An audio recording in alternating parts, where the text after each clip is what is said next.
Story of the invisible arm of the Motel No. 16. Have you ever been in a hotel or motel room that felt like someone was looking at you, even though you were completely alone? This happened at a small Motel No. 16 on the suburbs of London in 1953. It began in the cold winter. A man named Jack Turner stopped at Motel No. 16 after a long trip. It was an old boarding house but seemed cozy.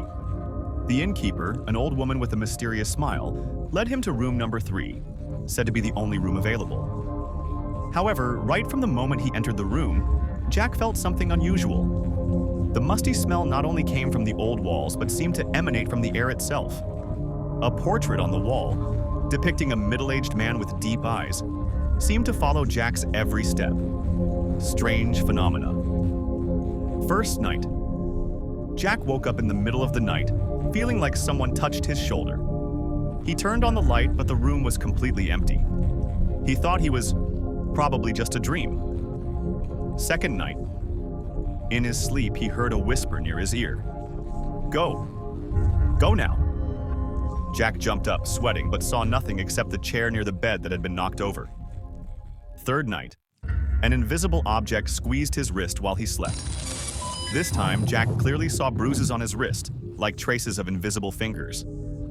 Jack left the motel that night, not daring to come back to ask why. But curiosity still stuck with him long after that. The investigation and mysteries. A few years later, an investigation team of supernatural phenomena visited this Motel No. 16. They discovered a horrifying truth. Previously, a man named Harold, who once rented this room number 3, died unusually here. Due to his resentment, he took his own life after being evicted from his own home due to debt. The strange thing is that Harold was once a painter, and the portrait in the room was his last work. It is believed that he cursed this room number 3 so that no one could live peacefully in it. The investigation team also recorded strange sounds in the room, such as footsteps and vague voices. When they asked questions, the recorder recorded a whisper. "This room is mine." Hypothesis and analysis.